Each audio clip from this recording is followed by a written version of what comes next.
Welcome to Chandramax. This is honest Raj. நம்ம இந்த வீடியோல எஸ்எஸ்சி ஜிடி கான்ஸ்டபிளுக்கான previous year question and answer part 22 பார்க்க போறோம். ஸோ இப்பதான் நம்ம வீடியோவை ஃபர்ஸ்ட் டைம் பாக்குறீங்க அப்படின்னா, ஸோ இதுக்கு முன்னாடி 21 பார்ட் சந்திரமேக்ஸ் பிளேலிஸ்ட்ல அவைலபிளா இருக்கும். அந்த 21 பார்ட்டையும் பார்த்துட்டு இந்த 22வது பார்ட்டை கண்டிப்பா பண்ணுங்க. வித்தவுட் எனி டிலே இந்த பார்ட்டோட ஃபர்ஸ்ட் கொஸ்டின் பார்த்தலாமா? Sitara Devi was famous for which of the following classical dance form? So என்ன சொல்றாங்க அப்படின்னா, சீதாரா தேவி பின்வரும் எந்த பாரம்பரிய நடன வடிவத்திற்கு பிரபலமானவர் அப்படின்னு சொல்லி கேட்டிருக்காங்க. ஸோ சீதாரா தேவி எந்த கிளாசிக்கல் டான்ஸ் ஃபார்முக்கு ஃபேமஸ் ஆன டான்சர் அப்படின்னா கதக். ஓகேவா? ஸோ நம்ம இந்த டான்ஸ் ஃபார்மை பத்தி நிறைய பார்த்துட்டோம். ஸோ சீதாரா தேவி இந்த கதக் அப்படிங்கிற இந்த கிளாசிக்கல் டான்ஸ் ஃபார்முக்கு தான் ஃபேமஸ் ஆன டான்சர். ஓகேவா? ஸோ இந்த கதக் அப்படிங்கிற இந்த கிளாசிக்கல் டான்ஸ் ஃபார்ம் எந்த மாநிலத்திற்குரிய கிளாசிக்கல் டான்ஸ் ஃபார்ம் அப்படின்னா உத்தரப்பிரதேஷ். ஓகேவா? பரதநாட்டியம் தமிழ்நாடு, கதகளி கேரளா, மணிப்பூரி அது பேர்லயே இருக்கு பாருங்க மணிப்பூர். ஸோ இதெல்லாம் இந்தந்த மாநிலங்களுக்கான கிளாசிக்கல் டான்ஸ் ஃபார்ம். அதுல சீதாரா தேவி இந்த கதக் கிளாசிக்கல் டான்ஸ் ஃபார்ம்ல ரொம்ப ஃபேமஸ் ஆன டான்சர். ஓகேவா? ஸோ அடுத்த கொஸ்டின் பார்க்கலாமா? So next second question, what is the share of India in the world's water resource? So என்ன சொல்றாங்க அப்படின்னா, உலக நீர்வளத்தில் இந்தியாவின் பங்கு என்ன அப்படின்னு கேட்கிறாங்க. இந்தியாவோட நீர்வளத்தின் பங்கு என்ன அப்படின்னா 4%. உலக நீர்வளத்தில் இந்தியாவின் பங்கு 4% வேர்ல்டு லெவல்ல கம்பேர் பண்ணும்போது. ஓகேவா? ஸோ இதை பத்தின சில இன்ஃபர்மேஷன் சொல்றேன், நோட் பண்ணிக்கீங்க. ஆக்சுவலா பாத்தீங்கன்னா உலக மக்கள் தொகை கம்பேர் பண்ணும்போது 18% மக்கள் தொகை. வாட்டர் ரிசோர்ஸ் எவ்வளவு வச்சிருக்காங்க அப்படின்னா 4%. ஓகேவா? ஸோ நாட்டுல இருக்கிற அந்த தண்ணீர் பற்றாக்குறையை தீர்க்கணும் அப்படின்னா அனைத்து இந்திய நதிகளையும் இணைக்கணும் அப்படிங்கிற திட்டம் தான் முதன்மையானது. ஓகேவா? ஸோ நீர்வளத்துல முதலிடத்துல இருக்கிற அந்த நாடு எது அப்படின்னா, ஆக்சுவலா நீர்வளத்துல முதலிடத்தில் உள்ள நாடு அப்படின்னு சொல்லி கேட்டீங்கன்னா அது பிரேசில் தான். பிரேசில் தான் நீர் வளத்தில் முதலிடத்துல இருக்கு. ஓகேவா? வேர்ல்டு லெவல்ல கம்பேர் பண்ணும்போது நன்னீர் வளங்கள் தோராயமா நன்னீர் வளங்கள் அந்த நல்ல தண்ணி வச்சிருக்காங்க. நன்னீர் வளங்கள் மட்டும் இங்க 12% இருக்கான். இங்க இந்த பிரேசில்ல 12% இருக்கான். ஓகேவா? சோ இரண்டாவதா ரஷ்யா. ரஷ்யா தான் இந்த வாட்டர் ரிசோர்ஸ அதிகமா வச்சிருக்கதா சொல்லப்படுது. ஓகேவா? சோ அடுத்த கொஸ்டின் பார்க்கலாமா? So next third question, who inaugurated the new Darbar Hall at Raj Bhavan in Malabar Hill, Mumbai in February 2022. ஆக்சுவலா பாத்தீங்கன்னா பிப்ரவரி 2022 மும்பையின் மலபார் ஹில்லில் இருக்கிற ராஜ் பவனில் புதிய தர்பார் மண்டபத்தை யாரு திறந்து வச்சாங்க அப்படின்னு சொல்லி கேக்குறாங்க. சோ யாரு திறந்து வச்சிருப்பாங்க அப்படின்னா ஸ்ரீ ராம்நாத் கோவிந்த் அவர்கள். ஸ்ரீ ராம்நாத் கோவிந்த் அவர்கள் தான் பிப்ரவரி 2022 மும்பை மலபார் ஹில்ல இருக்கிற அந்த ராஜ்பவன்ல புதிய தர்பார் மண்டபத்தை திறந்து வச்சிருப்பாரு. ஓகேவா? சோ இதை பத்தி சில இன்ஃபர்மேஷன் சொல்றேன், நோட் பண்ணிக்கீங்க. சோ ஆக்சுவலா இந்த ஸ்ரீ ராம்நாத் கோவிந்த் அவர்கள் முன்னாள் குடியரசுத் தலைவர். இவர் யாரு? முன்னாள் குடியரசு தலைவர். ஓகேவா? ஆப்ஷன்ல இருக்கிற நரேந்திர மோடி நம்மளுடைய PM. சோ அமித்ஷா இந்திய நாட்டுல உள்துறை, அதாவது மினிஸ்ட்ரி ஆஃப் ஹோம் அஃபேர்ஸ் உள்துறை அமைச்சரா இருக்காரு. ஓகேவா? சோ ஆப்ஷன்ல இருக்க இந்த உத்தவ் தாக்கரே அப்படிங்கிறவர் ஆக்சுவலா இவர் முன்னாள் மகாராஷ்டிரா CM. இவரு அதாவது முதல் சிவசேனா தலைவர் அப்படின்னு சொல்லிட்டு இந்த உத்தவ் தாக்கரே அப்படிங்கிறவரு அழைக்கப்படுறாரு. சோ இவங்க பத்திலாம் ஜெனரலா தெரிஞ்சு வச்சுக்கோங்க. ஓகேவா? சோ அடுத்த கொஸ்டின் பார்க்கலாமா? So next fourth question, the Sunga dynasty was established by whom among the following rulers? So என்ன சொல்றாங்க அப்படின்னா, பின்வரும் ஆட்சியாளர்களில் சுங்க வம்சம் யாரால் நிறுவப்பட்டது அப்படின்னு சொல்லி கேக்குறாங்க. சோ யாரால இந்த சுங்க வம்சம் நிறுவப்பட்டிருக்கும் அப்படின்னா இந்த புஷ்யமித்ரா அவர்களாலதான் இந்த சுங்க வம்சம் நிறுவப்பட்டிருக்கும். சோ இதை பத்தின சில இன்ஃபர்மேஷன் பார்க்கலாமா? ஆக்சுவலா இந்த சுங்க வம்சம் அப்படிங்கிற இந்த வம்சம் எந்த வருஷம் தொடங்கி இருப்பாங்கன்னு பாத்துங்க. கிமு 185 புஷ்யமித்ரனால இந்த சுங்க வம்சம் தொடங்கப்பட்டிருக்கும். இந்த புஷ்யமித்ரன் கடைசி மௌரிய ஆட்சியாளரான பிருகத்ரதனை என்ன சொல்றது படுகொலை பண்ணிட்டு இவர் ஒரு புதிய வம்சத்தை தொடங்குறாரு. இந்த புஷ்யமித்ர சுங்கர் அப்படிங்கிறாரு. சோ யார படுகொலை பண்ணிருப்பாரு அப்படின்னா மௌரிய கடைசி மன்னன். இதெல்லாம் பக்கத்துலயே நோட் பண்ணீங்க. மௌரிய கடைசி மன்னர் பிருதத்ரதன். இவரை கொலை பண்ணிட்டு இந்த புஷ்யமித்ரா அப்படிங்கிறவரு ஆட்சிக்கு வந்திருப்பாரு. ஓகேவா? சோ ஆக்சுவலா வந்து பாத்தீங்கன்னா ஆப்ஷன்ல இருக்கிற இந்த வசுமித்ரா யாரு அப்படின்னா ஆக்சுவலா வசுமித்ரா அப்படின்னா குஷான் சகாப்தத்தோட புகழ்பெற்ற தத்துவ ஞானி. ஓகேவா? ஆக்சுவலா இவர் எழுதினதுதான் வந்து இந்த பௌத்த நூல்ல, அதாவது மிக உன்னதமான பௌத்த நூலாக கருதப்படுற இந்த மகா விபாஷாவை எழுதியவர். மகா விபாஷா. ஓகேவா? பௌத்தத்தோட ஒரு பெரிய கலைக்களஞ்சியமா வந்து இந்த மகா விபாஷா வந்து அழைக்கப்படுது. ரொம்ப ரொம்ப முக்கியம். இந்த மகா விபாஷாவை கேட்பாங்க, நோட் பண்ணிக்கங்க. ஓகேவா? இந்த மகா விபாஷா எப்படி அழைக்கப்படுதான்? பௌத்த தத்துவ கலைக்களஞ்சியம் அப்படின்னு சொல்லி அழைக்கப்படுவதுதான் இந்த மகா விபாஷா அப்படிங்கிற இந்த நூலு. ஆக்சுவலா வந்து பாத்தீங்கன்னா ஆப்ஷன்ல இருக்கிற இந்த அக்னிமித்ர அப்படிங்கிறவர் வந்து யாரு அப்படின்னா இந்த அக்னிமித்ரர் அப்படிங்கிறவர் வந்து புஷ்யமித்ரர். இந்த புஷ்யமித்ரருடைய சன்னு தான் இந்த அக்னிமித்ரர் அப்படிங்கிறவரு. ஓகேவா? சோ அடுத்த கொஸ்டின் பார்க்கலாமா? So next 5th question. Who among the following has been honored with Padma Shri for the extensive contribution in Mohiniyattam? So என்ன சொல்றாங்க அப்படின்னா கீழ்கண்டவர்களில் மோகினி ஆட்டத்தில் மிக பெரும் பங்களிப்பிற்காக பத்மஸ்ரீ விருது பெற்றவர் யார் அப்படின்னு சொல்லி கேக்குறாங்க.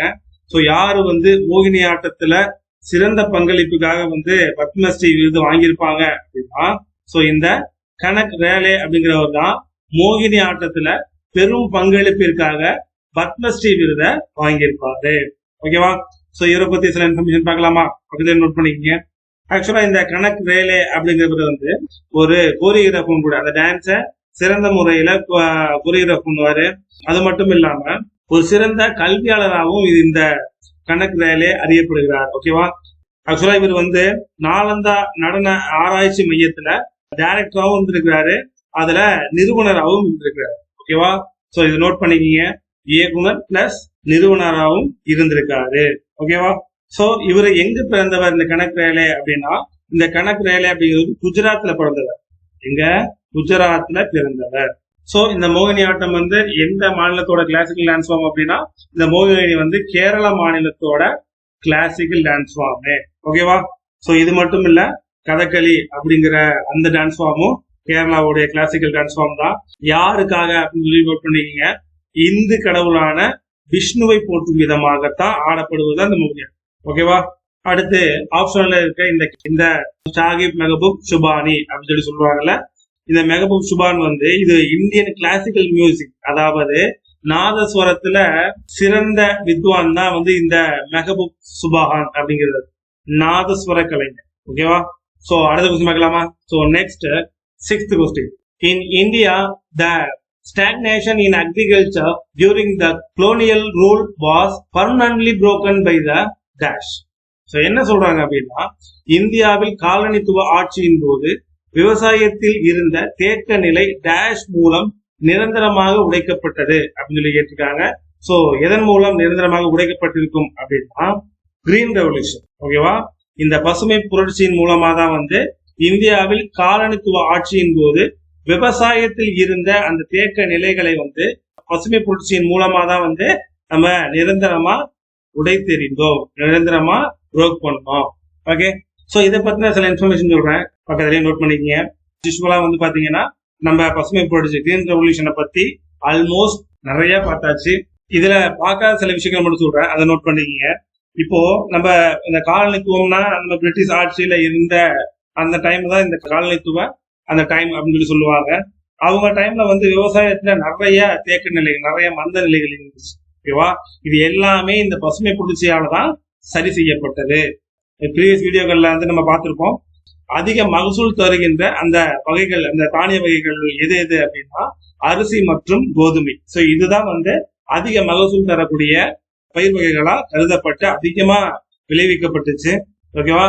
சோ இதன் காரணமா வந்து உணவு தானியங்களுடைய உற்பத்தியில மிகப்பெரிய உச்சத்தை நம்ம அடைஞ்சோம்.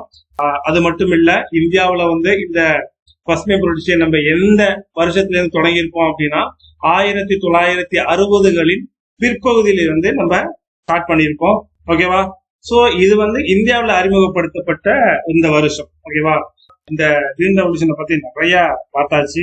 இந்த கிரீன் ரெவல்யூஷனுடைய நன்மைகள் என்ன அப்படின்னா, இந்த பசுமை புரட்சியால தானியங்கள்ல அந்தந்த நாட்டிலேயே தன்னிறைவு அடைஞ்சுக்கிறது தான் இதோடைய முக்கிய நோக்கம். அது ஒண்ணு.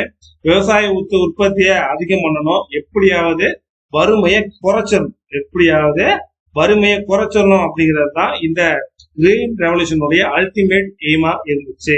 ஓகேவா? சோ இதுல புதுசா தொழில்நுட்ப கண்டுபிடிப்புகளும் கண்டுபிடிக்கப்பட்டு அதுவும் விவசாயிகளுக்கு பயன்படுத்தப்படுது. இப்ப கூட பாத்தீங்கன்னா ட்ரோன் மூலியமா விவசாய நிலங்களுக்கு மருந்து தெளிப்பதெல்லாம் இப்போ இன்ட்ரோடியூஸ் பண்ணிட்டு இருக்காங்க. சோ இதெல்லாம் தொழில்நுட்ப கண்டுபிடிப்பு. ஓகேவா?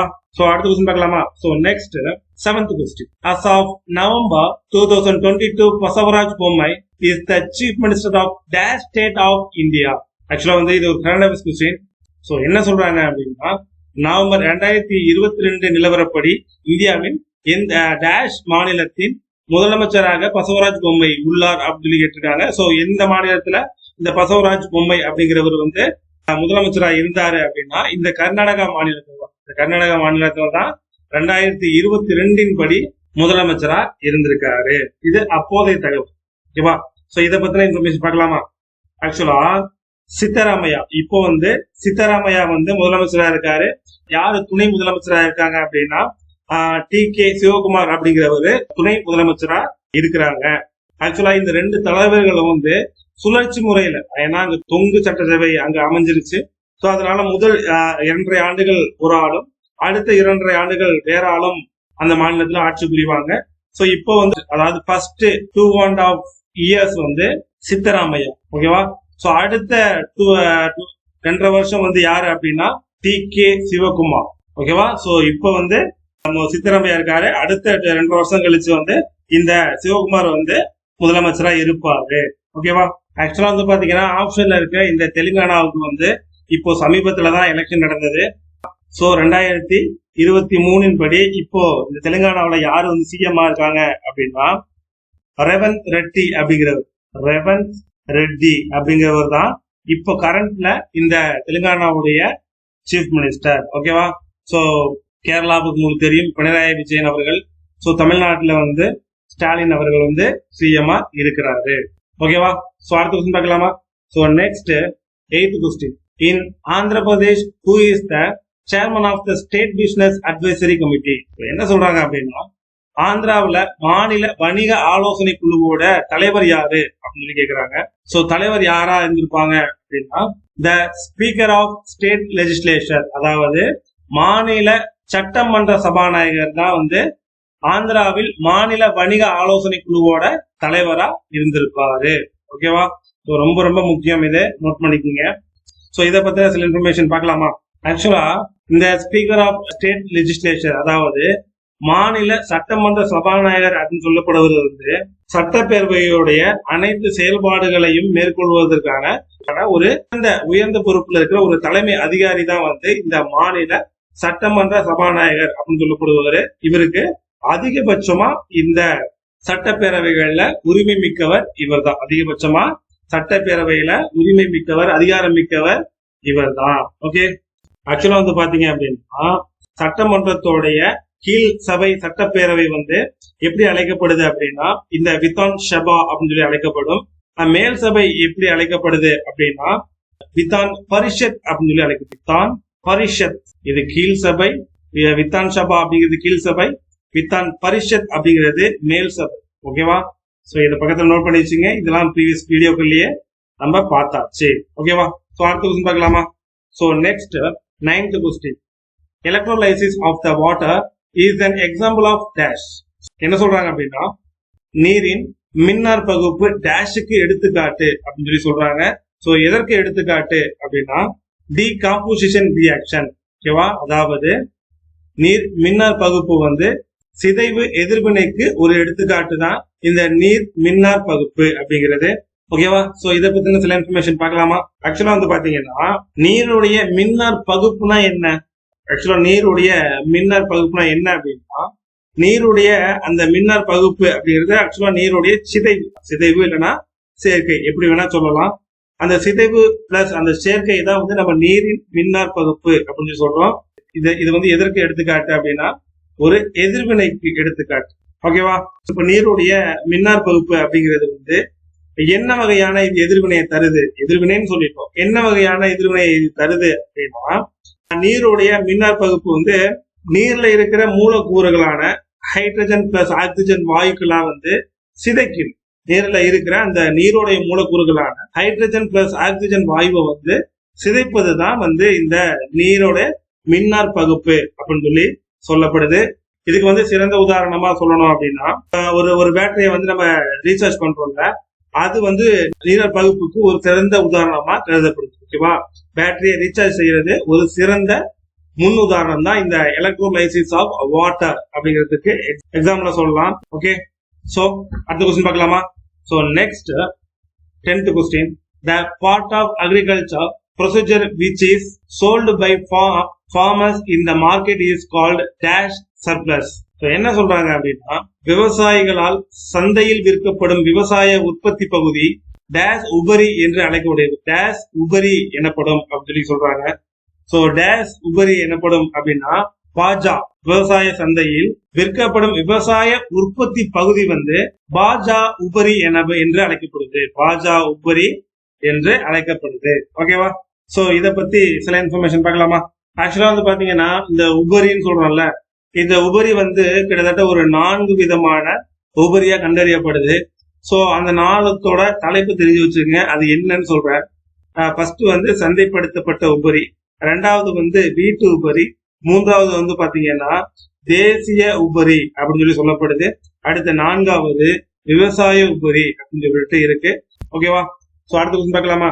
So next 11th question, in cricket when the ball bowled as per the rules passes the batsman without touching the ball or the batsman.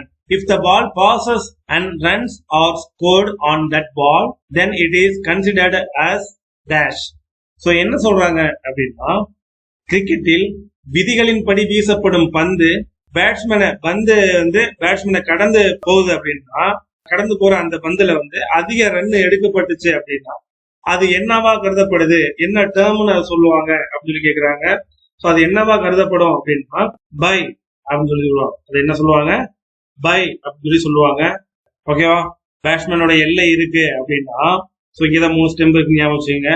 பேட்ஸ்மேனோட எல்லைக்குள்ள அவர் வந்து இங்க நிக்கிறாரு அப்படின்னா, சோ அவருக்குன்னு ஒரு குறிப்பிட்ட அளவு முன்னாடியும் பின்னாடியும் சில அளவுகள் இருக்கும். ஓகேவா? சோ இந்த அளவுக்குள்ள போட்டா அது கரெக்ட் பால். சோ இந்த பாயிண்ட விட தள்ளி போட்டாரு, அது முன்னாடி போட்டாலும் சரி பின்னாடி போட்டாலும் சரி, அது ஒயிட் பால் அப்படின்னு சொல்லி சொல்லுவாங்க. சோ இந்த கொஸ்டினுக்கு ஆன்சர் பை. ஓகேவா? சோ LPW இது நம்ம ப்ரீவியஸ் பார்ட்ல பார்த்துட்டோம். சோ அடுத்த கொஸ்டின் பார்க்கலாமா? So next 12th question, per capita income represent the average dash earned by one citizen of that country. So என்ன சொல்றாங்க அப்படின்னா, ஒரு தனிநபர் வருமானம் அப்படிங்கிறது அந்த நாட்டு குடிமகன் சம்பாதித்த சராசரி டேஷை குறிக்கும் அப்படின்னா வருமானத்தை குறிக்கும். ஓகேவா? ஆக்சுவலா தனிநபர் வருமானம் அப்படிங்கிறது அந்த நாட்டின், ஓகேவா, அந்த நாட்டோட ஒரு குடிமகன் சம்பாதித்த சராசரி வருமானத்தை குறிப்பதுதான் தனிநபர் வருமானம் அப்படிங்கிறது. தனிநபர் வருமானம் அப்படிங்கிறது. சோ இத பத்தி சில இன்ஃபர்மேஷன் பார்க்கலாமா? ஆக்சுவலா வந்து பாத்தீங்கன்னா, தனிநபர் வருமானம் அப்படிங்கிறது வந்து ஒரு குறிப்பிட்ட பகுதிக்கான ஒரு சராசரி தனிநபர் வருமானத்தை நிர்ணயிக்கிறதுக்கும் மக்களுடைய வாழ்க்கை தரம் வந்து மதிப்பிடுறதுக்கும், அவங்களுடைய வாழ்க்கை தரத்தை மதிப்பிடுவதற்கும் பயன்படுறது தான் இந்த தனிநபர் வருமான கணக்கீடு அப்படின்னு சொல்லி சொல்லப்படுது. இது எப்படி கால்குலேஷன் பண்ணலாம் அப்படின்னா, நாட்டின் தேசிய வருமானத்தை மக்கள் தொகையால வகுத்தோம் அப்படின்னா கிடைக்கிறது தான் இந்த தனிநபர் வருமானம் அப்படின்னு சொல்லி சொல்லப்படுது. தனிநபர் வருமானம் அப்படின்னு சொல்லப்படுது. ஆக்சுவலா வந்து இது எதுக்காக பயன்படுத்துறாங்க அப்படிங்கறத தெரிஞ்சு வச்சுக்கோங்க. இந்த தனிநபரை வந்து நம்ம தெரிஞ்சுக்கிறதுக்கு காரணம் என்ன அப்படின்னா, ஆக்சுவலா இந்த வருமானத்தை வந்து ஒரு தனிநபர் வருமானத்தை நிர்ணயிக்கிறதுக்கும் நம்ம மக்களுடைய வாழ்க்கை தரத்தை வந்து மதிப்பிடுறதுக்கும் இந்த தனிநபர் வருமானம் பயன்படுத்தப்படுது. ஓகேவா? சோ அடுத்த கொஸ்டின் பார்க்கலாமா? So next 13th question, which of the following festival is not celebrated in North India? So என்ன சொல்றாங்க அப்படின்னா, பின்வரும் எந்த பண்டிகை வட இந்தியாவில் கொண்டாடப்படுவதில்லை அப்படின்னு கேக்குறாங்க. சோ எந்த பண்டிகை இருக்கும் அப்படின்னா, இந்த நுக்காய் அப்படிங்கிற அந்த பெஸ்டிவல் தான் வந்து வட இந்தியாவில கொண்டாடப்படுவது இல்லை. ஓகேவா? சோ இதை பத்தின சில இன்ஃபர்மேஷன் பார்க்கலாமா? அப்படின்னா இந்த நுக்காய் அப்படிங்கிற இந்த ஃபெஸ்டிவல் வந்து வேற எங்க கொண்டாடப்படுது அப்படின்னா, இது வந்து வெஸ்டர்ன் ஒடிசால கொண்டாடப்படுகின்ற ஒரு பண்டிகை தான். வெஸ்டர்ன் ஒடிசாவில கொண்டாடப்படுகின்ற ஒரு பண்டிகை தான் இந்த நுக்காய் அப்படிங்கிற இந்த ஃபெஸ்டிவல். ஓகேவா? சோ இந்த நுக்காய் அப்படிங்கிற இந்த ஃபெஸ்டிவல், இது என்ன ஃபெஸ்டிவல் அப்படின்னா, ஆக்சுவலா வந்து பாத்தீங்கன்னா இது வந்து அவருடைய அறுவடை திருநாள். அந்த அறுவடை திருநாள்ல அவங்க என்ன சொல்றது, welcome the new rise of the season. அந்த பருவ காலத்துல அந்த அரிசியை வரவேற்கிறதுக்காக கொண்டாடப்படுகின்ற ஒரு அறுவடை திருவிழா தான் வந்து இந்த நுக்காய் அப்படின்னு சொல்லி சொல்லப்படுது. ஓகேவா? ஆக்சுவலா இந்த நுக்காய் ஃபெஸ்டிவல்ல வந்து யார தெய்வமா கும்பிடுறாங்க அப்படின்னா, இந்த நுக்காய் அந்த டைம்ல வந்து இவங்க லட்சுமி தேவிய வழிபடுறாங்க. இவங்க யார வழிபடுறாங்க? லட்சுமி தேவிய தெய்வமா வழிபடுறாங்க. ஓகேவா? இந்த நுக்காய் ஃபெஸ்டிவலுடைய தேதி என்ன, இதை இவங்க எப்ப கொண்டாடுவாங்க அப்படின்னா, இந்த நுக்காய் ஃபெஸ்டிவலை வந்து செப்டம்பர் 20ஆம் தேதி கொண்டாடுவாங்க ஒவ்வொரு வருஷமும். ஓகேவா? அடுத்து ஆப்ஷன்ல இருக்க இந்த தாஜ் மகா உற்சவ், இந்த தாஜ் மகா உற்சவ் விழா, அதாவது தாஜ் மாபெரும் விழா அப்படின்னு சொல்லி சொல்லப்படுறதுதான் இந்த தாஜ் மகா உற்சவ் அப்படின்னு சொல்லி சொல்லப்படுது. இருக்கிற இந்தியாவில ஆக்ராவில் இருக்கிற சில்க் கிராம் அப்படிங்கிற அந்த கிராம்ல, சில்க் கிராம் அப்படிங்கிற அந்த பகுதியில பிப்ரவரி டு மார்ச்ல 10 நாட்கள் செலிப்ரேட் பண்ணுவாங்க. சோ அவங்க வந்து முகலாய சகாப்தன் மற்றும் நவாபி பாணி அப்படின்னு சொல்லி விழாக்கள் நடத்திருப்பாங்க. அதுல உண்டான அந்த அட்ராக்ஷன்ல உருவானதுதான் இந்த மகா உற்சவ் அப்படின்னு சொல்லி சொல்லப்படுது. ஓகே, அடுத்து வந்து பாத்தீங்கன்னா இந்த கங்கா பெஸ்டிவல். இந்த கங்கா பெஸ்டிவல்னா என்ன அப்படின்னா, இந்த இதை வந்து கங்க தசரா அப்படின்னு சொல்லி சொல்லுவாங்க. இந்த கங்கா பெஸ்டிவல் எப்படி சொல்லுவாங்க? கங்க தசரா அப்படின்னு சொல்லி சொல்லுவாங்க. கங்கா தசரா அப்படின்னு சொல்லி சொல்லுவாங்க. அப்படி இல்லைன்னா கங்கா வதாரன் அப்படின்னு சொல்லி சொல்லுவாங்க. ஸோ இந்த கங்கா ஃபெஸ்டிவலுக்கு இதெல்லாம் வந்து பேர் இருக்கு. இது வந்து ஆக்சுவலா வந்து கங்கையுடைய அந்த அவதாரத்தை கொண்டாடும் விதமா வந்து இந்துக்கள் வந்து இந்த பண்டிகையை செலிப்ரேட் பண்ணிட்டு இருக்காங்க. இந்த கங்கை விழா கொண்டாடப்படுகின்ற இந்த நாள்ல வந்து வானத்திலிருந்து பூமிக்கு இந்த கங்கை வந்து வந்ததா இந்த பகுதி மக்கள், அந்த விழாவை கொண்டாடுகின்ற அந்த மக்கள் வந்து நம்புறாங்க. ஓகேவா? இந்த கங்கை வந்து ஏன் இத செலிப்ரேட் பண்றாங்க அப்படின்னா, ஒவ்வொரு வருஷமும் இந்தியாவில வந்து கோடிக்கணக்கான மக்கள் வந்து கங்கா தசராவை ஏன் கொண்டாடுறாங்க அப்படின்னா, இந்த கங்கா தேவி வந்து இந்த கங்கா பெஸ்டிவலை கொண்டாடப்படுகின்ற அந்த தினமான 30 மே, அதாவது மே 30 தான் இந்த கங்கா தசரா நடத்துவாங்க. இந்த கங்கா அப்படிங்கிற அந்த தேவி, கங்கை தேவி வந்து வானத்திலிருந்து இறங்கி இந்த பூமியில வந்து கங்கை நதியா வந்து வசிப்பதற்காக வந்துச்சு. அந்த தினம் தான் இந்த மே 30 அப்படின்னு சொல்லி அதை தொட்டவங்களை வந்து அந்த கங்கை தேவி வந்து காக்கும். அது மட்டும் இல்லாம அதுல குளிக்கிறவங்கள சுத்தகரிக்குமா, அவங்கள சொர்க்கத்துக்கு போகிறதுக்கு வந்து அந்த கங்கை வந்து ஹெல்ப் பண்ணும். சோ இதெல்லாம் வந்து கங்கா திருவிழா கொண்டாடுவதற்கான நம்பிக்கை, இந்த ரிலிஜியஸ் ட்ரஸ்ட் இதெல்லாம். ஓகே, அடுத்த கொஸ்டின் பார்க்கலாமா? So next 14th question, how many events are there in decathlon? So என்ன சொல்றாங்க அப்படின்னா, டெகாத்லான்ல வந்து எத்தனை நிகழ்வுகள் உள்ளன அப்படின்னு சொல்லி கேக்குறாங்க. டெகாத்லான்ல எத்தனை நிகழ்வுகள் இருக்கு அப்படின்னா 10 நிகழ்வுகள் இருக்கு. எத்தனை நிகழ்வுகள் இருக்கு? டெகாத்லான்ல வந்து 10 நிகழ்வுகள் இருக்கு. ஓகேவா? சோ இத பத்தி சில இன்ஃபர்மேஷன் சொல்றேன், நோட் பண்ணிக்கோங்க. ஆக்சுவலா இந்த டெகாத்லான்னா என்ன அப்படின்னா, இது வந்து மொத்தம் 10 நிகழ்வுகள் இருக்கு. அது என்னென்ன நிகழ்வுகள் அப்படின்னா, இது வந்து ஆக்சுவலா வந்து ஒரு ஆல்ரவுண்ட் தடகள தேர்வு தான் இந்த டெகாத்லான் அப்படின்னு சொல்லி சொல்லப்படுது. இந்த டெகாத்லான் நிகழ்வுகள் வந்து எத்தனை இருக்கு அப்படின்னா, மொத்தம் 10 நிகழ்வுகள் இருக்கு. ஓகேவா? சோ ஃபர்ஸ்ட் டே வந்து 100 மீட்டர் ரன்னிங் இருக்கும், நீளம் தாண்டுதல் இருக்கும், உயரம் தாண்டுதல் இருக்கும், குண்டெறிதல் இருக்கும், அப்புறம் 400 மீட்டர் அந்த ரேஸ் இருக்கும். 2வது நாள் வந்து 110 மீட்டர் தடை ஓட்டம், ஓகேவா, அது இருக்கும்.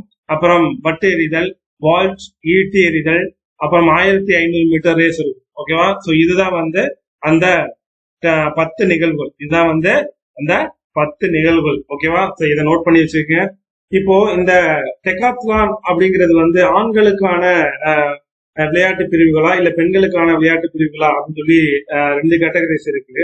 ஆக்சுவலா வந்து இந்த டெகாத்லான் அப்படின்னா ஆண்கள் பிரிவு, டெகாத்லான் அப்படின்னா ஆண்கள் பிரிவு. சோ இதெல்லாம் வந்து நோட் பண்ணிக்கீங்க, ரொம்ப ரொம்ப முக்கியம். ஆண்கள் பிரிவு. பெண்கள் பிரிவுனா என்ன அப்படின்னா ஹெப்டத்லான் அப்படின்னு சொல்லி சொல்லுவாங்க. பெண்கள் பிரிவை ஹெப்டத்லான்னா பெண்கள் பிரிவு. ஓகேவா? இந்த டெக்காத்லான் வந்து எந்த வருஷம் நிறுவப்பட்டிருக்கும் அப்படின்னா, இந்த டெக்காத்லான் அப்படிங்கிறது வந்து பாத்தீங்கன்னா 1976ல நிறுவப்பட்டிருக்கும். சோ அடுத்த கொஸ்டின் பார்க்கலாமா? So next 15th question, which of the following liquids has the highest surface tension? So என்ன சொல்றாங்க அப்படின்னா, பின்வரும் திரவங்களில் எது அதிக மேற்பரப்பு பதற்றம் கொண்டது அப்படின்னு சொல்லி கேட்டிருக்காங்க. சோ எந்த திரவங்கள் வந்து அதிக மேற்பரப்பு பதற்றம் கொண்டது அப்படின்னா தண்ணீர் தான். ஓகேவா? சோ இந்த வாட்டர் தான் வந்து தண்ணீருடைய அந்த மேற்பரப்புல தான் வந்து அதிக அளவு வந்து என்ன சொல்றது சர்ஃபேஸ் டென்ஷன் இருக்கும். ஹையஸ்ட் சர்ஃபேஸ் டென்ஷன் வந்து இந்த திரவங்களுக்கு மேற்பரப்புல தான் இருக்கும். ஏன் இந்த திரவங்களுக்கு மேற்பரப்புல இருக்கு அப்படின்னா, இந்த திரவங்களுடைய மூலக்கூறுகளான இந்த ஹைட்ரஜன் பிளஸ் ஆக்சிஜனுடைய பிணைப்பு இருக்கிறதுனால இந்த நீர் வந்து அதிக அளவு அந்த டென்ஷனை அந்த பதட்டத்தை வச்சிருக்கு அப்படின்னு சொல்லி சொல்றாங்க. ஓகேவா? அதிக மேற்பரப்பு பதட்டம் கொண்ட ஒரு திரவம் எது அப்படின்னா அது இங்க ஆப்ஷன்ல இல்ல. அதிக அளவு ரொம்ப ஹையஸ்ட் சர்ஃபேஸ் டென்ஷனை எந்த லிக்விட் வச்சிருக்கு அப்படின்னா பாதரசம். ஓகேவா? சோ பாதரசத்துக்கு அடுத்தபடியா வந்து நீர் வந்து அனைத்து திரவங்களின் ஹையஸ்ட் சர்ஃபேஸ் டென்ஷனை கொண்டது தண்ணீர் தான். காரணம் என்ன? அதனுடைய ஹைட்ரஜன் பிணைப்போட காரணம் தான். இதனுடைய ஹைட்ரஜன் பிணைப்பு காரணம் தான். இதுதான் வந்து இதோடைய டென்ஷனுக்கு காரணம். ஓகே, சோ ஆப்ஷன்ல இருக்கிற மீத்தேன் ஆக்சுவலா வந்து பாத்தீங்கன்னா இந்த மீத்தனுடைய ஃபார்முலா என்ன அப்படின்னா, இந்த மீத்தனுடைய ஃபார்முலா வந்து CH4 அப்படின்னு சொல்லி எழுதப்படும். இந்த மீத்தனுடைய ஃபார்முலா வந்து CH4. இதோடைய பாயிலிங் பாயிண்ட் என்ன அப்படின்னு சொல்லி கேட்பாங்க. சோ மீத்தனுடைய பாயிலிங் பாயிண்ட் என்ன அப்படின்னா 161.6 டிகிரி செல்சியஸ். 161.6 degree Celsius. ஆக்சுவலா இந்த மீத்தேன் அப்படிங்கிறது வந்து வளிமண்டலத்துல கொஞ்ச அளவுல கிடைக்கிற ஒரு வாயு தான் இந்த மீத்தேன் அப்படின்னு சொல்லி சொல்லப்படுது. மீத்தேன் வந்து ஒரு பவர்ஃபுல்லான ஒரு பசுமை இல்ல வாயுவா கருதப்படுது. மீத்தேன் அப்படிங்கிறது ஒரு பவர்ஃபுல்லான பசுமை இல்ல வாயுவா கருதப்படுது. இந்த மீத்தேனுக்குள்ள எது எதெல்லாம் அடங்கியிருக்குன்னு பாத்துங்க. மீத்தேன் அப்படிங்கிறது ஒரு கார்பன் அணு, அப்படி இல்லைன்னா 4 ஹைட்ரஜன் அணுக்களை வச்சிருக்கிற ஒரு எளிமையான ஒரு ஹைட்ரோ கார்பன் தான் மீத்தேன் அப்படின்னு சொல்லி சொல்றோம். ஒரு கார்பன் மற்றும் 4 ஹைட்ரஜன் அந்த அணுக்களை கொண்ட ஒரு எளிமையான ஒரு ஹைட்ரோ கார்பன் தான் வந்து நம்ம மீத்தேன் அப்படின்னு சொல்லி சொல்றோம். அடுத்து ஆப்ஷன்ல இருக்கிற எத்தனால். ஆக்சுவலா வந்து பாத்தீங்கன்னா இந்த எத்தனாலை எப்படி எழுதுவோம் அப்படின்னா, இந்த எத்தனாலுடைய ஃபார்முலா வந்து C2H6O அப்படிங்கிறது தான் இந்த எத்தனாலுடைய ஃபார்முலா. இதனுடைய பாயிலிங் பாயிண்ட் என்ன அப்படின்னா, இதோடைய பாயிலிங் பாயிண்ட் வந்து 78.37 டிகிரி செல்சியஸ். ஓகேவா? சோ ஆக்சுவலா வந்து இது வந்து எரியக்கூடியும், ஆனா இதுக்கு வந்து ஒரு கரெக்டான கலர் கிடையாது. சோ அடுத்து ஆப்ஷன்ல இருக்கிற ஈத்தேன். இந்த ஈத்தேனை நம்ம எப்படி எழுதுவோம் அப்படின்னா, ஈத்தேனோட ஃபார்முலா வந்து C2H2 தான் வந்து ஈத்தேனுடைய ஃபார்முலா. இதோடைய பாயிலிங் பாயிண்ட் ரொம்ப ரொம்ப முக்கியம். 89 டிகிரி செல்சியஸ். 89 டிகிரி செல்சியஸ்ல இந்த ஈத்தேன் வந்து பாயிலிங் பாயிண்ட். அதுதான் ஆக்சுவலா இந்த ஈத்தேன் வந்து ஒரு சாதாரணமான ஒரு அந்த டெம்பரேச்சர்ல பிளஸ் ஒரு சாதாரணமான அந்த அழுத்தத்துல ஈத்தேன் வந்து ஒரு நிறமற்ற மனமற்ற வாயுவா காணப்படும். ஒரு நிறமற்ற மனமற்ற வாயுவா காணப்படுவதுதான் இந்த ஈத்தேன் அப்படின்னு சொல்லுவாங்க. இதை ஈத்தேன் சொல்லுவாங்க, அப்படின்னா எத்தேன் அப்படின்னு சொல்லி இங்க ஆப்ஷன்ல கொடுத்திருக்க மாதிரி கொடுப்பாங்க. ஓகேவா? அடுத்த கொஸ்டின் பார்க்கலாமா? So next 16th question, Article 25 to 28 of the Indian Constitution refer to the என்ன சொல்றாங்க அப்படின்னா, இந்திய அரசியலமைப்பின் 25 முதல் 28 வரையிலான பிரிவுகள் பின் வருவாறு எதனை குறிக்கின்றன அப்படின்னு சொல்லி கேட்கிறாங்க. சோ எதனை குறிப்பிடுகின்றன அப்படின்னா, right to freedom of religion. ஓகேவா? சோ இந்திய அரசியலமைப்பின் 25 முதல் 28 வரையிலான அந்த பிரிவுகள் வந்து மத சுதந்திரத்துக்கான உரிமைய சொல்லுதான். ஓகேவா? சோ இத பத்தி சில இன்ஃபர்மேஷன் பார்க்கலாமா? ஆக்சுவலா மத சுதந்திரத்துக்கான அந்த உரிமை வந்து இந்திய அரசியலமைப்பின் 25, 26, 27, 28 இந்த 4 பிரிவுகள்ல மத சுதந்திரத்திற்கான உரிமை வந்து விவரிக்கப்பட்டிருக்கு. ஓகேவா? சோ எதுல இருந்து எது வரைக்கும் பாத்துங்க, 25, 26, 27, 28. சோ இந்த 4 பிரிவுகள்ல மத சுதந்திரத்திற்கான உரிமை விவரிக்கப்பட்டிருக்கு. ஓகேவா? குடிமக்கள் தாங்கள் விரும்புற விருப்பப்படி ஓகேவா? ஒரு குடிமக்களா இருக்க ஒரு சிட்டிசன் வந்து தான் விருப்பப்படுற மாதிரி எந்த மதத்தையுமே வந்து பிரசங்கம் பண்ணலாம், அதை போதிக்கலாம், அதை வழிபடலாம், அதை நடைமுறைப்படுத்தலாம். சோ அவர் வந்து பிரச்சாரம் பண்ணலாம். இது எல்லா சுதந்திரமும் வந்து அந்த தனிப்பட்ட ஒரு இந்திய பிரஜைக்கு, தனிப்பட்ட ஒரு இந்தியன் சிட்டிசனுக்கு அந்த உரிமை உண்டு. அவன் விரும்புற மதத்துக்காக அவன் வந்து ஒரு சங்கம் தொடங்கலாம், ஒரு கல்வி கூடம் கட்டலாம், அப்படி இல்லைன்னா அதை பரப்பலாம். ஓகேவா? அது கட்டாயத்தின் அடிப்படையில் பண்ணாம சுய விருப்பத்தின் பேர்ல நடக்கிறத இந்த 4 பிரிவுகளும் சொல்லுது. ஓகேவா? ஒவ்வொரு ரிலிஜியஸுக்கும் இங்க சுதந்திரம் இருக்கு அப்படிங்கிறத உறுதிப்படுத்துற பிரிவுகள் தான் இந்த 25 இருந்து 28 வரையிலான பிரிவுகள். ஓகேவா? சுரண்டலுக்கு எதிரான உரிமை வந்து எந்த பிரிவு சொல்லுது அப்படின்னா பிரிவு 23. ஓகேவா? எந்த விதமான சுரண்டலையும் தடை செய்யும். Right to against to exploitation. ஓகேவா? சோ நீங்க வந்து எந்த விதத்துல சுரண்டலாலும் அதை தடை செய்யக்கூடிய பிரிவு தான் வந்து அதை தண்டிக்கக்கூடிய வழிமுறையை உருவாக்குறது தான் இந்த பிரிவு 23 அப்படிங்கிறது. ஓகேவா? இதுல பிரிவு 29 வந்து என்ன சொல்லுது அப்படின்னா இந்தியாவில இருக்கிற எல்லா ஒரு சிட்டிசன், இந்திய சிட்டிசனுக்கு வந்து அவர் ஒரு தனித்துவமான மொழி, எழுத்து முறை, அவர்கள் கலாச்சாரத்தை பாதுகாத்துக்கிறதுக்கான ஒரு உரிமை இருக்கு. சோ கலாச்சார கல்வி உரிமை. சோ இது வந்து எழுத்து பிளஸ் கலாச்சாரத்தை பாதுகாக்கிறதுக்கான ஒரு உரிமை. சோ இது வந்து பிரிவு 29. இப்போ அரசியலமைப்பு தீர்வுக்கான உரிமைனா என்ன அப்படின்னா உங்களை அரசியலமைப்புல தீர்வு காணணும் அப்படின்னா நீங்க உயர் நீதிமன்றத்துக்கோ இல்ல அங்கேயும் உங்களுக்கு கிடைக்கல, நீதி கிடைக்கல அப்படின்னா உச்ச நீதிமன்றத்தை அணுகலாம். அதுதான் ரைட் டு கான்ஸ்டிடியூஷனல் ரெமெடிஸ். இது வந்து ஆர்டிகல் 32. ஆர்டிகல் 32 வந்து அரசியலமைப்பு தீர்வுக்கான அந்த உரிமையை சொல்லுது. ஆக்சுவலா இது இந்திய மக்களுடைய உரிமைகள் வந்து தங்களுடைய அடிப்படை உரிமைகள் எங்கேயாவது மீறப்பட்டுச்சு அப்படின்னா அதை மீட்டெடுக்கிறதுக்காக நம்ம உச்ச நீதிமன்றம் இல்லைன்னா உயர் நீதிமன்றத்தை அணுகலாம். இது ஆர்டிகல் 32. ஓகே, சோ அடுத்த கொஸ்டின் பார்க்கலாமா? So next 17th question. Which of the following is not a category of Indian Railways track? So என்ன சொல்றாங்க அப்படின்னா சோ எது வந்து இந்திய ரயில் பாதையின் வகை அல்ல அப்படின்னு கேட்டிருக்காங்க. எது வந்து இந்திய ரயில் பாதையின் வகையா இருந்து இருக்காது அப்படின்னா ஃபுட் கேஜ். இந்த ஃபுட் கேஜ் அப்படிங்கிறது தான் வந்து இந்திய ரயில் பாதையின் வகை அல்ல. ஓகேவா? பாக்கி இருக்கிற 3மே வந்து இந்திய ரயில் பாதையின் வகை தான். அதாவது ஒயிட் கேஜ், மீட்டர் கேஜ், அப்புறம் நேரோ கேஜ். இது 3மே வந்து இந்திய ரயில் பாதையின் வகைகள் தான். ஓகே, சோ அதுல ஆப்ஷன்ல இருக்க இந்த ஒயிட் கேஜோடைய அளவு எவ்வளவு இருக்கும் அப்படின்னா இந்த ஒயிட் கேஜ் உடைய அளவு வந்து 4 அடி 8.5 அங்குலம் இருக்கும். ஓகேவா? சோ இந்த ஒயிட் கேஜ் அப்படிங்கிறது 4 அடி 8.5 அங்குலம். ஓகேவா? 8.5 அங்குலம் இந்த ஒயிட் கேஜ் இருக்கும். ஓகேவா?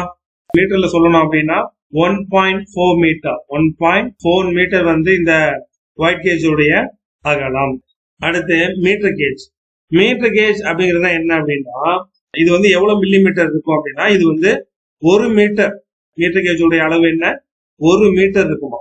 சோ ஆப்ஷன்ல இருக்க இந்த ஃபுட் கேஜ், ஆக்சுவலா வந்து இந்த ஃபுட் கேஜ் நம்ம பார்த்தோம்ல, இந்த ஃபுட் கேஜ் அப்படிங்கிறது வந்து இது வந்து குழந்தைகளுடைய ஸ்டார்ட் ரைட் ஷூ அளவை வந்து அவளுடைய காலோட நீளம் பிளஸ் அகலத்தை அளவுறது தான் வந்து நம்ம ஃபுட் கேஜ் அப்படின்னு சொல்லி சொல்றோம். சோ இது வந்து கிட்டத்தட்ட வந்து ஒரு 4 வயது குழந்தைகளோட அந்த காலை செக் பண்ணுவாங்க. சோ அதுதான் வந்து இந்த ஃபுட் கேஜ் அப்படின்னு சொல்லி சொல்லப்படுது. சோ கால்களை குழந்தைகளோட காலை அளக்கிறதுக்காக பயன்படுத்தப்படுவதுதான் இந்த ஃபுட் கேஜ் அப்படின்னு சொல்லி சொல்லப்படுது. ஓகே, அடுத்து ஆப்ஷன்ல இருக்கிற இந்த நேரோ கேஜ். இந்த நேரோ கேஜ்னா என்ன அப்படின்னா இந்த நேரோ கேஜோடைய அகலம் எவ்வளவு இருக்கும் அப்படின்னா 2 அடி. 2 அடிக்கும் 3 அடி 6 அங்குலத்திற்கும் அந்த இடையிலான அந்த அளவுக்கு உண்டான அந்த வடிவமைப்பு உள்ள அந்த கேஜ் தான் வந்து நம்ம நேரோ கேஜ் அப்படின்னு சொல்றோம். 2 அடி அப்படி இல்லைன்னா 3 அடி 6 அங்குலம். 3 அடி 6 அங்குலம் கொண்ட அளவு உள்ள அந்த பாதை தான் வந்து நேரோ கேஜ் அப்படின்னு சொல்லி சொல்லப்படுது. ஓகே, சோ அடுத்த கொஸ்டின் பார்க்கலாமா? So next 18th question. In February dash Mahatma Gandhi decided to withdraw the non-cooperation movement. So என்ன சொல்றாங்க அப்படின்னா பிப்ரவரி எந்த வருஷத்துல மகாத்மா காந்தி ஒத்துழையாமை இயக்கத்தை திரும்ப பெற முடிவு செய்தார் அப்படின்னு கேக்குறாங்க. இது மோஸ்ட் இம்பார்ட்டன்ட் கொஸ்டின். ஓகேவா? சோ எந்த வருஷம் வந்து இந்த ஒத்துழையாமை இயக்கத்தை வந்து மகாத்மா காந்தி திரும்ப பெறுவதாக அறிவிப்பு செய்தார் அப்படின்னு சொல்லி கேட்டிருக்காங்க. சோ எந்த வருஷம் அறிவிப்பு பண்றாரு அப்படின்னா 1922ல ஓகேவா. ஆக்சுவலா வந்து இது ஒரு சின்ன இன்சிடென்ட் ஒண்ணு இருக்கு. சோ அதை ஞாபகம் வச்சுக்கோங்க. இந்த ஒத்துழையாமை இயக்கம் எந்த வருஷம் தொடங்கப்பட்டிருக்கும் அப்படின்னா 1920கள்ல மகாத்மா காந்தி ரவுலட் சட்டத்தின் மூலமாக நடந்த இந்த ஜாலியன் வாலாபாக் படுகொலை எதிராக வந்து தொடங்கப்பட்டதுதான் இந்த மகாத்மா காந்தி ஒத்துழையாமை இயக்கம். மகாத்மா காந்தி ஒத்துழையாமை இயக்கம் எதுக்குமே ஒத்துழையாமை பண்றது ஓகேவா. சோ அந்த 1919 ரவுலட் அந்த சட்டத்தின் காரணமாக ஜாலியன் வாலாபாக் படுகொலை நடந்திருக்கு. இந்த டைம்ல தான் வந்து நம்ம தாகூர் பிளஸ் நம்மளுடைய மகாத்மா காந்தி அவர்கள் வாங்கிய அந்த நைட்வுட் அந்த பிரிட்டிஷ் அந்த கவர்மெண்ட்ல இருந்து வாங்கின அந்த பட்டங்களை வந்து அவங்களுக்கு திருப்பி கொடுத்து தங்களுடைய எதிர்ப்பை பதிவு பண்ணாங்க. அது மட்டும் இல்ல, இந்த போராட்டத்திற்காக இந்தியா முழுவதும் வந்து கண்டனம் செலுத்தணும், எப்படியாவது வந்து நம்ம வந்து இந்த எதிர்ப்பை பதிவு பண்ணியே ஆகணுங்கிறதுக்காக காங்கிரஸ்ல வந்து ஒரு முடிவு பண்றாங்க. முடிவு பண்ணி நம்ம வந்து ஒத்துழையாமை இயக்கத்தை பண்ணுவோம், அவங்களுக்கு எந்த விதத்திலையும் நம்ம வந்து ஒத்துழைக்க கூடாது, அவங்கள்ட்ட நம்ம வேலை செய்யக்கூடாது, அவங்க எது சொன்னாலும் நம்ம கேட்க கூடாது, வடிகட்டக்கூடாது அப்படிங்கிற எல்லா முடிவுலையுமே வந்திருப்பாங்க ஓகேவா. சோ இது வந்து தொடங்கி வச்ச வருஷம் வந்து 1920ல தொடங்கி வச்சிருப்பாரு ஓகேவா. ஒரு டைம்ல எல்லாம் வந்து பாத்தீங்கன்னா காந்தி சொல்லியிருப்பாரு, இந்த ஒத்துழையாமை இயக்கம் வந்து கிட்டத்தட்ட ஒரு வருஷம் நம்ம சிறப்பா பண்ணணும், சக்சஸ்ஃபுல்லா பண்ணணும் அப்படின்னா நம்ம வந்து கிட்டத்தட்ட நம்ம சுதந்திரமே அடைஞ்சிடலாம் அப்படிங்கிற அளவுக்கு காங்கிரஸ் அந்த கமிட்டில வந்து பேசியிருப்பாரு மகாத்மா காந்தி அவர்கள். சோ நம்ம அந்த கதைக்குள்ள போக வேண்டாம். ஆக்சுவலா இது வந்து எப்ப வித்ட்ரா பண்ணப்படுது அப்படின்னா 1922கள்ல வித்ட்ரா பண்ணப்படுது. ஏன் அப்படின்னா உத்தரப்பிரதேச மாநிலத்துல சௌரி சௌரா அப்படிங்கிற ஒரு கிராமம் இருக்கு. அந்த கிராமத்துல வந்து ஒரு 22 பிரிட்டிஷ் போலீஸ்காரங்களை வந்து என்ன பண்றாங்க, போலீஸ் ஸ்டேஷனோட வச்சு கொளுத்தி எரிச்சிடுறாங்க. சோ ஒரு 22 பேர் வந்து அந்த ஒரு 22 பிரிட்டிஷ் போலீசார் வந்து அதுல இறந்துடுறாங்க. சோ அதனால வந்து மகாத்மா காந்தி பயந்து போயிடுவாரு, ஐயோ நம்ம வந்து அமைதி வழியில போராடுறதான் முடிவு பண்ணியிருந்தோம், இவங்க மக்கள் வந்து திடீர்னு வந்து டைவர்ட் ஆகி இது மாதிரி அகிம்சைக்கு புறம்பா வந்து தீவிரவாதத்தை கையில எடுக்கிறாங்க. சோ நம்ம வந்து இதுக்காக இந்த மொமெண்ட் நம்ம தொடங்கவே இல்லை, சோ இதுக்கு வந்து நம்ம வந்து சப்போர்ட் பண்ணக்கூடாது அப்படிங்கிறதுக்காக நம்ம இந்த ஒத்துழையாமை இயக்கத்தை வந்து வாபஸ் வாங்கிக்கலாம் அப்படின்ட்டு ரிட்டர்ன் வாபஸ் வாங்கியிருப்பாரு. அந்த வருடம் தான் 1922. காரணம் என்ன, சௌரி சௌரா போர் ஓகேவா, ரொம்ப ரொம்ப முக்கியம் ஓகேவா. சோ ஆப்ஷன்ல இருக்க இந்த வருஷங்களும் ரொம்ப முக்கியம் தான். ஏன் இது முக்கியம்னு சொல்றேன் அப்படின்னா 1925ல தான் வந்து பாத்தீங்கன்னா நம்ம தமிழ்நாட்டுல ஈவேரா அப்படின்னு சொல்லப்படுகின்ற இந்த பெரியார் அவர்கள் வந்து செல்ஃப் ரெஸ்பெக்ட் மூமெண்ட், அதாவது சுய மரியாதை இயக்கத்தை தொடங்கியிருப்பாரு. எப்ப தொடங்கியிருப்பாரு, 1925ல செல்ஃப் ரெஸ்பெக்ட் மூமெண்ட் அப்படின்னு சொல்லிட்டு ஒரு இயக்கத்தை தொடங்கியிருப்பாரு. அந்த இயக்கம் எதுக்காக அவர் தொடங்குறாரு அப்படின்னா அந்த டைம்ல இருந்த ஜாதி முறை பிளஸ் கடவுள் இல்லாத பகுத்தறிவு சமுதாயத்தை உருவாக்குறதுக்காக 1925ல தமிழ்நாட்டில் தொடங்கியிருப்பார். சுயமரியாதை இயக்கமா தொடங்கியிருப்பாரு, கட்சி கிடையாது, இயக்கம்.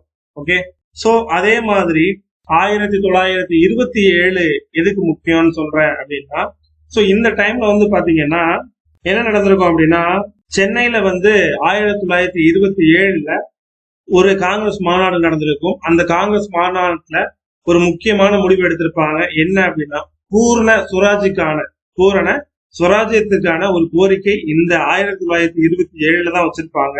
ஓகேவா, சோ தமிழ்நாட்டுல சென்னை மாவட்டத்துல ஒரு காங்கிரஸ் மாநாடு நடந்திருக்கும். அது 1927. ஓகேவா, சோ இந்த டைம்ல இந்த காங்கிரஸ் மாநாட்டுக்கு தலைமை வகிச்சது யாரு அப்படின்னா டாக்டர் முக்தார் அகமது அன்சாரி அப்படிங்கிறவர் தான் இந்த காங்கிரஸ் மாநாட்டுக்கு தலைமை வகிச்சிருப்பாரு. ஓகேவா, சோ இது மட்டும் இல்ல, இந்த 1927ல தான் வந்து மகாத்மா காந்தி தன்னுடைய முதல் மற்றும் கடைசி பயணத்தை ஸ்ரீலங்காவுக்கு போயிட்டு வந்தார். இந்த வருஷத்துல தான் இது வந்து ஸ்ரீலங்காவுக்கு முதல் மற்றும் கடைசி தடவையா போயிட்டு வந்திருப்பாரு. ரொம்ப ரொம்ப முக்கியமான வருஷம் இந்த 1927 அப்படிங்கிறது. சோ இது வந்து இந்த டைம்ல வந்து இந்தியாவில சுயராஜ்யத்தை நோக்கிய மேலதிக அந்த நடவடிக்கைகளை வந்து பரிசீலிக்கிறதுக்காக ஒரு கமிஷன் வருது. ஏன்னா இங்க வந்து பிரிட்டிஷ் கம்பெனி வந்து எந்த அளவுக்குலாம் வந்து பண்றாங்க, அவங்களுடைய ப்ராசஸ் என்ன, எதுக்கு வந்து இந்தியர்கள் வந்து தங்களுக்கு சுயராஜ்யம் வேணும் அப்படின்னு கேட்கறாங்க, நீங்க போயிட்டு செக் பண்ணிட்டு வந்து ஒரு ரிப்போர்ட் கொடுங்க அப்படின்னு சொல்லியிருப்பாங்க. ஸோ அப்போ ஒரு கமிஷன் குழு வரும். ஸோ யாரு அப்படின்னா 1927 சைமன் கமிஷன். ஸோ இந்த கமிஷன் வந்து வரும். இதுல கிட்டத்தட்ட 7 பேர் இருப்பாங்க. ரொம்ப முக்கியம், 7 பேர் இருப்பாங்க. ஸோ இந்த 7 பேர்ல ஒருத்தர் கூட இந்தியா கிடையாது. அதுதான் நமக்கு கோவமே. ஓகேவா? ஸோ அதனால இங்க வந்து சைமன் கமிஷனை வந்து இந்த 7 பேரை எதிர்க்கும் விதமா சைமன் கமிஷனை தலைமை தாங்கி நடத்துறது வந்து லாலா லஜபதி ராய் அவர்கள். ஸோ அவர்களை வந்து அங்க ஜெனரலா இருந்தவர் இந்த கூட்டத்தை கலைக்கிறதுக்காக தடியடி நடத்திருப்பாரு. அதுல காயமடைந்து 1928 லாலா லஜபதி ராய் இறந்தே போயிருப்பார். ஓகேவா? சோ 1927 ரொம்ப ரொம்ப முக்கியமான வருஷம். ஓகேவா?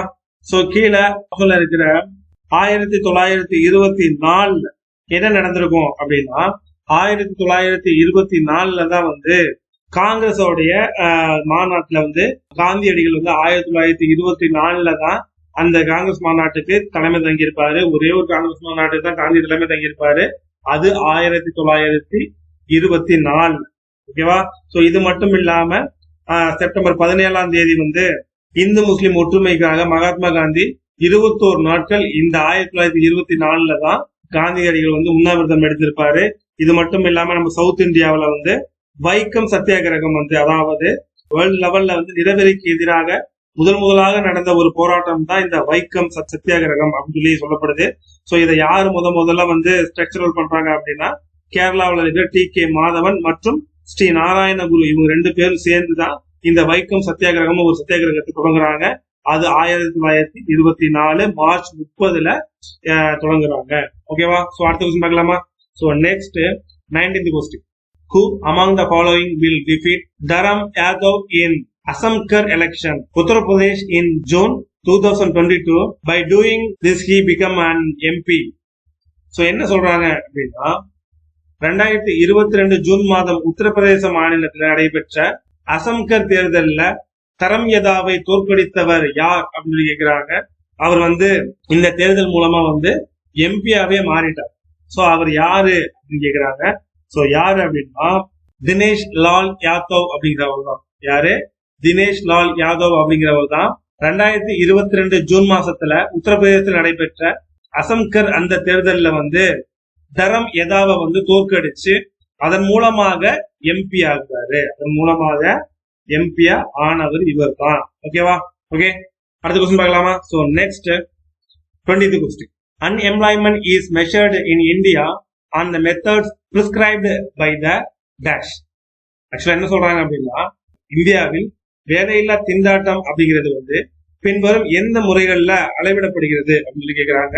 சோ பின்வரும் எந்த முறைகள்ல அளவிடப்படுகிறது அப்படின்னா நேஷனல் சாம்பிள் சர்வே ஆர்கனைசேஷன், ஓகேவா, தேசிய மாதிரி ஆய்வு அமைப்பு தான் வந்து இந்தியாவில் வேலையில்லா திண்டாட்டம் அளவிடப்படுவதற்கான ஒரு முறை, ஒரு அமைப்பு. ஓகேவா? சோ இதை பத்தின சில இன்ஃபர்மேஷன் பார்க்கலாமா? ஆக்சுவலா வந்து பாத்தீங்கன்னா national sample survey of India, அதாவது NSSO அப்படின்னு சொல்லி சொல்லுவாங்க. இந்த அமைப்பு வந்து இந்தியாவுல தனிநபர்களுடைய அவருடைய பணிநிலைய வந்து வகைப்படுத்த 2 முக்கியமான நடவடிக்கைய 2 பிரிவா பிரிச்சிருக்கு. சோ ஃபர்ஸ்ட் வந்து வழக்கமான முதன்மை அண்ட் துணைநிலை. ஓகேவா? சோ இன்னொரு பாயிண்ட் ஆஃப் வியூ என்ன அப்படின்னா தற்போதைய வாராந்திர நிலை. ஓகேவா? சோ இந்த 2 பிரிவா பிரிச்சது இந்த NSSO, அதாவது இந்த தேசிய மாதிரி ஆய்வு அமைப்பு தான். எதுக்காக உருவாக்குனுச்சு? தனிநபர்களின் பணிநிலையை வந்து கேட்டகரி வகைப்படுத்தணும் அப்படிங்கிறதுக்காக இந்த 2 நடவடிக்கைகளை எடுத்திருக்கு. ஓகேவா? இப்போ வேலையின்மை விகிதத்தை நீங்க எப்படி கணக்கிடுவீங்க அப்படின்னா வேலையின்மை விகிதம் வந்து நீங்க கணக்கிடணும் அப்படின்னா வேலையின்மை விகிதம் வேலையற்ற தொழிலாளர்கள் அப்படி இல்லை அப்படின்னா மொத்த தொழிலாளர்களுடைய எண்ணிக்கை, அந்த படை, அந்த போர்ஸ் இன்ட்டு 100 பண்ணீங்க அப்படின்னா உங்களுக்கு வேலையின்மை விகிதம் கிடைக்கும். ஓகேவா? சோ இந்த ஃபார்முலா வச்சுதான் வந்து வேலையின்மையை கணக்கிடுறாங்க. சோ இந்த ஃபார்முலாவை எழுதிக்கிங்க. அதற்கான ஃபார்முலா வேலையின்மை விகிதத்தை கணக்கிடுவதற்கான ஃபார்முலா இதுதான்.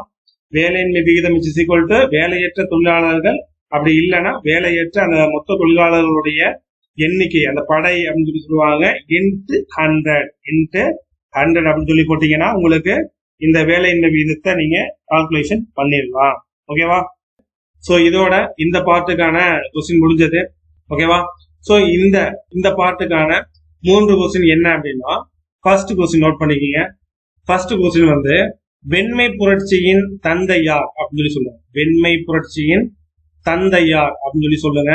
அந்த வெண்மை புரட்சி எதனை அதிகமாக உற்பத்தி செய்தது அப்படின்னு சொல்லி சொல்லுங்க. வெண்மை புரட்சி அதிகமாக எதை உற்பத்தி செய்தது அப்படின்னு சொல்லி சொல்லுங்க. அதுக்கப்புறம் வந்து பாத்தீங்கன்னா ஜூட் ரெவல்யூஷன், அதாவது சணல் உற்பத்தி வந்து எந்த ரெவல்யூஷனுடன் தொடர்புடையது அப்படின்னு சொல்லி சொல்லுங்க. ஓகேவா? சணல் உற்பத்தி வந்து எந்த ரெவல்யூஷனுடன் எந்த புரட்சியினுடன் தொடர்புடையது அப்படின்னு சொல்லி சொல்லுங்க. ஒண்ணு வெண்மை புரட்சியின் தந்தை, வெண்மை புரட்சி என்ன உற்பத்தி பண்ணுது அதிக அளவுல அப்படின்னு சொல்லுங்க. இந்த சணல் உற்பத்தி வந்து என்ன ரெவல்யூஷன் கீழே வருது அப்படிங்கிறதையும் வழக்கம் போல A1 A2 A3 சொல்லி கீழே கமெண்ட்ல பின் பண்ணுங்க. சோ ப்ராப்பரா பண்ணுங்க, ஏதோ ஏனதோனு பண்ணக்கூடாது. ப்ராப்பரா 1 2 3 நமக்கு அதுக்கு டைம் இல்லைன்னா கஷ்டம். ஓகேவா? சோ ப்ராப்பரா ஆன்சர் பண்ணுங்க. ப்ரீவியஸ் பார்ட்ல ஆன்சர் பண்ண எல்லாத்துக்கும் வாழ்த்துக்கள். Super guys. அதே மாதிரி இந்த வர வீடியோல எல்லாத்துலயும் பண்ணுவீங்க அப்படின்னு சொல்லி நம்புறேன்.